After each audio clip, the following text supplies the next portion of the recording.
ஓம் சாந்தி. குடும்பத்தில் வரும் உறவு முறைகள்.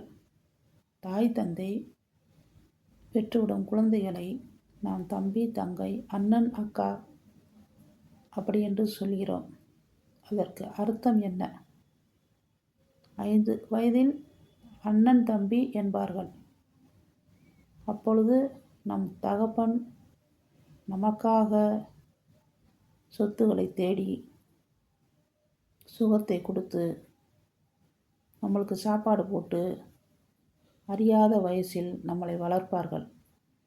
அப்போ அண்ணன் தம்பி என்பார்கள். 5 வயதில் அண்ணன் தம்பி, 50 பங்காளி என்பார்கள்.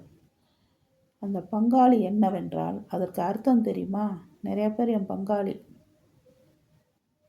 அப்படின்னு என்றால் என் கூட பிறந்தவன் தான் அப்படின்வாங்க. அதற்கு அர்த்தம் என்னவென்றால் அந்த தகப்பன் ஒரு காலம் வரை சம்பாதித்து முடித்தவுடன் அவர்களுக்கு வயதாகிவிடும்.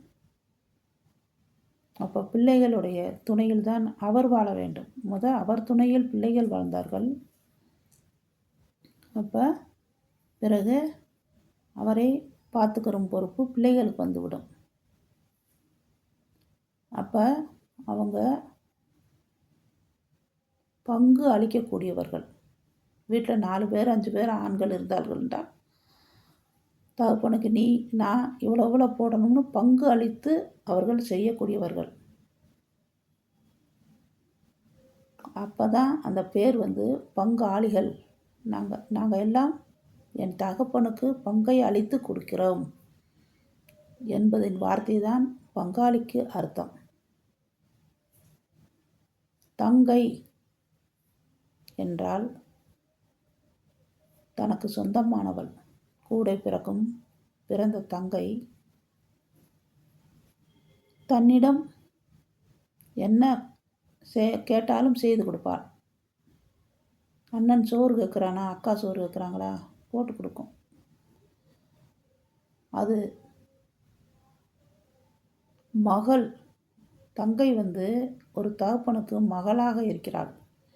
மகள் என்று என்ன அர்த்தம் என்று தெரியுமா? தங்கைக்கு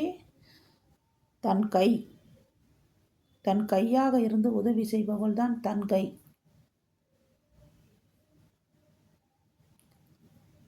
அந்த பெண் அந்த வீட்டில் பிறந்தவள், தகப்பனுக்கு மகள் என்று சொல்பவள் மாபெரும் அந்த பரமாத்மா கொடுத்த குழந்தை.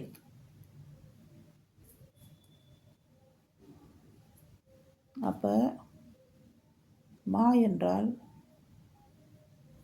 அந்த உயர்ந்த பகவான் கொடுத்ததாக அதை சேர்த்து கல் என்று சொல்கிறது. இந்த கல் என்றால் ஒரு வீட்டுக்கு வீசப்படும் அவள் ஒரு கல்லாக ஆகிவிடுகிறாள். வயது வந்தவுடன் அவளுக்கு திருமணமாகி அந்த வீட்டில் எரியப்படும் ஒரு கல்லாக ஆகிவிடுகிறாள் மகள்.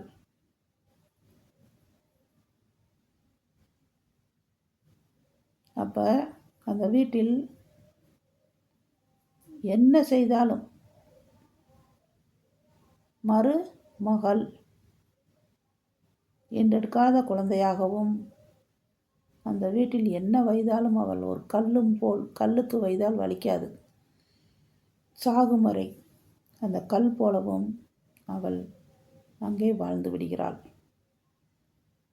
அவனுக்கு துணைவி மனைவி என்று அர்த்தம் தெரியுமா?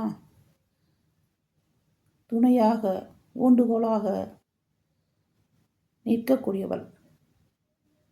மனைவி என்றால் அவள் திருமணமாகி வந்தவுடன் அந்த மனைக்கு சொந்தமாகி விடுகிறாள். என்னுடைய மனைவி என்றால் அவன் மனைக்கு உரிமையாக ஆக்கப்படுகிறாள்.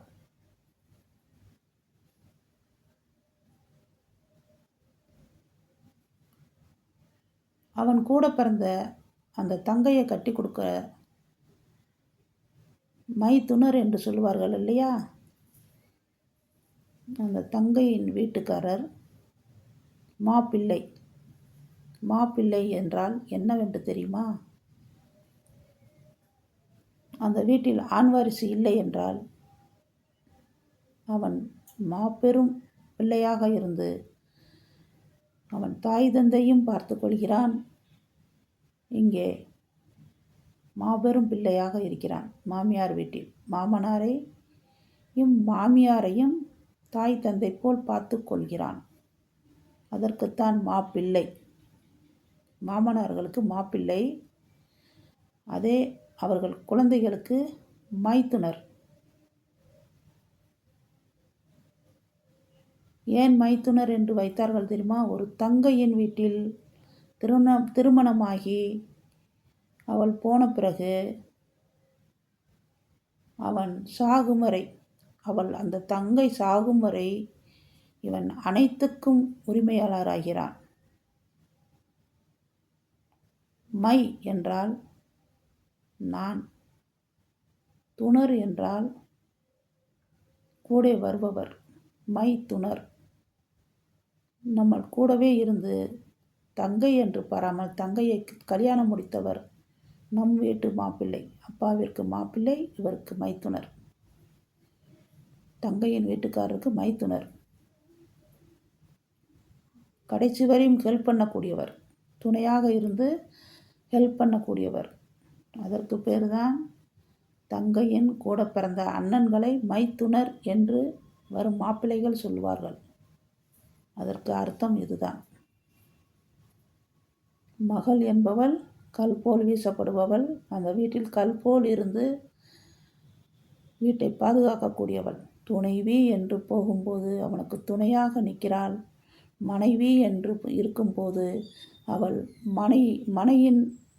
மனையின் சொந்தக்காரியாக, அதில் இருக்கும் நல்லது கெட்டது அனைத்தையும் அவள் பார்க்கக்கூடிய அந்த வீட்டுக்கு ஒரு பங்கம் வரக்கூடிய, அதை காத்து கல் போல் நின்று கரைத்து அவள் அந்த வீட்டுக்கு மனைவியாக ஆகிவிடுகிறாள். ஒரு தங்கை தன் கையை விட்டு போகும்போது அவளுக்கு துணையாக இருக்கிறான் அண்ணன்.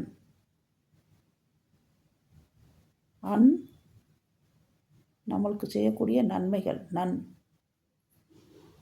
கடைசி வரை நன்மை செய்யக்கூடியவன் தான் அண்ணன்.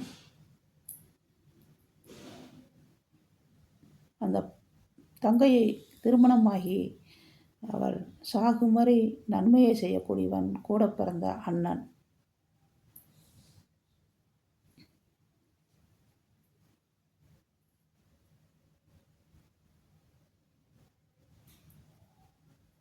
பிறகு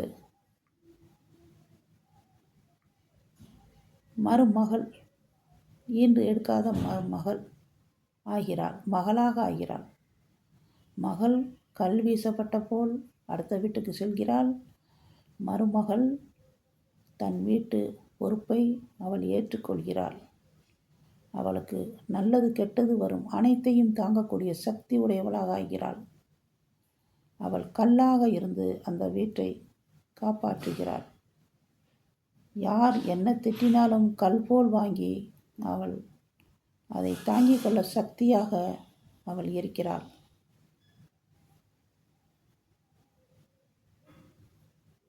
பங்காளி என்றால் பங்கு அளிக்கக்கூடியவர்கள். அதுக்குத்தான் 5 வயதில் அண்ணன் தம்பி, 10 வயதில் பங்காளி. அப்பாவுக்கு பங்கை அளித்து கொடுப்பவர்கள். 4 பேரும் 4 பங்கை போடக்கூடியவர்கள்.